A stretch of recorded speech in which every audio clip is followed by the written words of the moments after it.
Primeiro, agradecer esse espaço, saudar o ministro Alexandre Padilha, minha companheira de trabalho, Aparecida Gonçalves, à frente do Ministério das Mulheres. Minha outra companheira, que eu sempre digo a ela que eu tenho muito orgulho de falar que ela é a primeira presidenta mulher do Banco do Brasil nesses mais de 200 anos e que é minha amiga, e a gente tem construído coisas muito bonitas.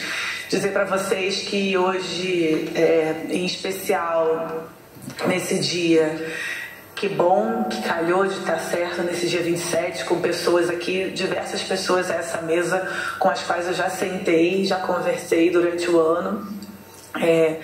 Hoje está sendo um dia muito emotivo, né? Meu pai e minha mãe já amanheceram me emocionando no dia de hoje. E eu brinquei com a Marcele, que falou, como é que você tá? Eu falei, ainda não parei. E aí o vídeo fez eu parar e me emocionar, além do evento de hoje cedo. Bom, falando um pouco do nosso trabalho, quando nós encontramos, né, que a antiga CEPIR, que então passa a ter o status de Ministério da Igualdade Racial, a gente literalmente encontra ali uma terra arrasada, né, desde as questões financeiras até as questões de políticas públicas que estavam sem os investimentos necessários. Porém, com muito trabalho, e eu fortaleço as palavras da Cida na questão da reestruturação desse ministério, tanto o nosso quanto do Ministério das Mulheres, mas a gente foi obrigado a listar, e muitas pessoas que estão aqui sentaram conosco lá no Ministério da Igualdade Racial vão se lembrar, nós fomos obrigados a listar as emergências, visto que somos 57,6% da população, mas todos os dias nós nos deparávamos, né, ainda nos deparamos ainda hoje com emergências que acontecem. Então, desde o 1º de janeiro até aqui, na verdade um pouco antes ainda, vou citar alguns exemplos para vocês de sentar com a CONAC para falar desse assunto que é tão importante para o país como um todo, mas que o presidente sempre cobra e sempre fala, que são as questões quilombolas. Então, o acesso direito à terra. Não poderíamos pensar somente no acesso, a gente precisava pensar também em como que a gente continua e estabelece vida digna para essas pessoas. Então, pensar um plano nacional de titulação, obviamente, porém o que levar para essas populações? Então, água, educação, cultura, esporte e etc. Então, é por isso que no dia 21 de março a gente entrega um pacote pela igualdade racial, que foi assinado aqui no Palácio pelo presidente Lula, juntamente com diversos outros ministérios, então, que vai desde o Aquilomba Brasil até a Caravana Juventude Negra Viva. Como vocês sabem bem, nós ainda somos o país que mata um jovem negro a cada 23, 25 minutos, e a gente precisa enfrentar e combater o genocídio com esse problema de segurança pública. Então, por isso a caravana contém Secretaria-Geral, Ministério da Justiça e tantos outros ministérios. Paralelo a isso, as primeiras reuniões que nós fizemos foi tanto educação quanto saúde. Então, é a primeira vez que a gente tem uma coordenação voltada para a saúde da população negra. Aqui, eu gostaria de abrir um parêntese e agradecimento, né, para a ministra Nízia, mas não somente por ter essa coordenação, mas também por todo o esforço que tem sido feito desde falarmos sobre violência obstétrica com mulheres negras. Vocês devem ter acompanhado nesse último ano, teve um caso muito marcante, muito difícil. Qualquer mulher ouvir aquele relato. Paralelo a isso, a crescente média de suicídio da população negra, vista que não tem acesso à saúde, educação, emprego e etc. E também, não menos importante, a saúde psíquica e psicológica dessas mães quando perdem seus filhos ou suas filhas para a violência do Estado. Então, quando nós estivemos no Rio de Janeiro, há 2, 3 semanas atrás, agora não me recordo exatamente o dia, eu já tenho falado isso repetidamente, que uma das falas que foi menos pesada, para vocês terem uma noção ali, foi de uma mãe que disse que recolheu os ossos do seu filho com um saco de lixo, tendo perdido seu filho para a violência do Estado. Então, esse cuidado com essas mulheres como um todo tem que existir. Então, quando a gente pensa um programa, né, de apoio, de cuidado para essas mães, eu estou falando pela minha mãe, eu estou falando de diversas mães que perderam seus filhos, que se a gente fosse colocar no papel de dados e números, a gente conseguiria lotar o Maracanã. Para vocês terem uma noção de todo o país, do tanto de mães que choram a perda dos seus filhos. Bom, ainda diante disso, Kiko está aqui, o combate à fome. A população negra hoje que passa fome, a população brasileira que passa fome, mais de 70% são de pessoas negras. Então não basta a gente pensar em saúde, educação, combate ao racismo, mas também as pessoas não estão comendo. E isso é, de fato, um dos maiores objetivos do presidente Lula, quando ele fala que a população precisa voltar a ter 3 refeições por dia. E, por outro lado, a gente também encontra um país que estava sem nenhum respeito à credibilidade vista dos últimos 6 anos desde o golpe internacionalmente.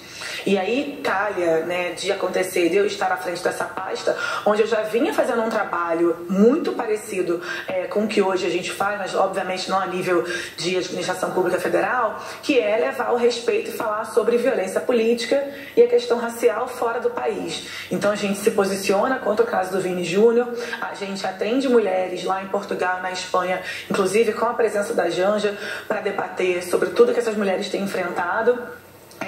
E, ao mesmo tempo, a gente assina acordos históricos, como foi esse na semana do Dia da Mulher Negra Latino-Americana e Caribenha, com a vice-presidenta França Marques, que é a primeira presidenta negra da Colômbia. Vice-presidenta, quem sabe um dia presidenta, desculpa. Porém, com a presença de mulheres da América Latina inteira, do mundo inteiro, combatendo e falando desse dia importante. Bom, tendo dito tudo isso, eu acho que tem um outro assunto que hoje, como nós tivemos aqui a assinatura com Tarciana e com o ministro Padilha, que eu espero que também, né, a gente consiga ter mais acordos como esse, pensando na empregabilidade dos nossos jovens e das nossas jovens negras.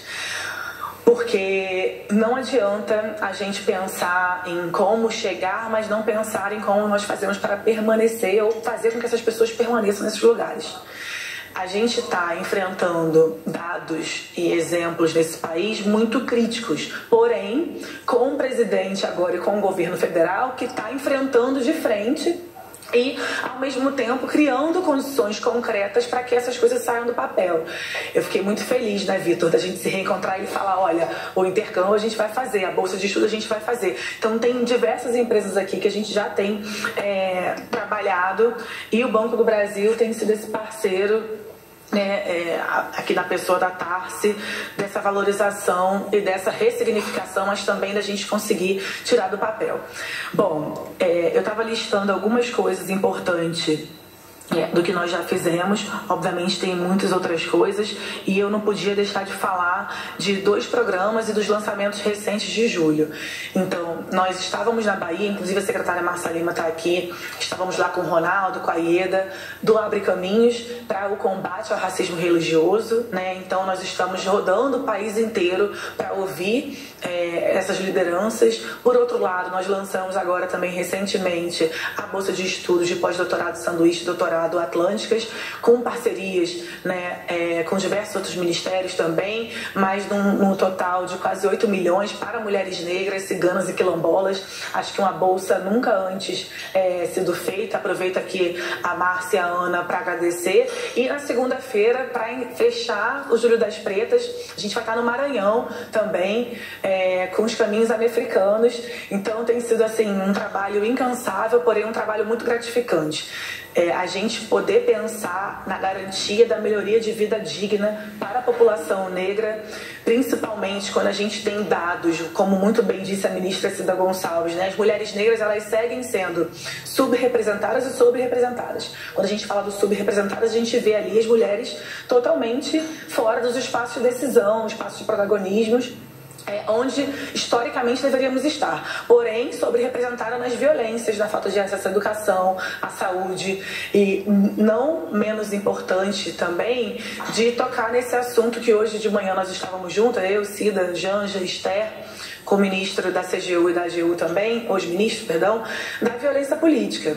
Então, quando a gente tem um congresso que a gente sabe que vai ser preciso esse diálogo, porém as mulheres se encontram em algumas situações, né, que as pessoas insistem em dizer que aqueles lugares não são para elas, a gente também está aqui no mesmo tempo no Conselhão para poder debater isso no próprio dia 27. Talvez, se daqui a 6, 7 anos atrás nós pudéssemos ter falado sobre violência política, a minha irmã poderia estar viva. E a gente poderia estar hoje, né, com mais uma representante desse governo, onde quer que ela enfim, tivesse vontade de estar. Acho que esse é um breve resumo do que a gente tem feito até agora. Acho que são quase 7 meses de trabalho com muita seriedade, com muita transparência. A gente sempre está postando e divulgando todo o trabalho, né? As pessoas brincam comigo do corre da ministra, mas eu acho que foi a maneira da narrativa que a gente encontrou de nos comunicarmos com a população, seja ela, né, todas as classes possíveis e impossíveis.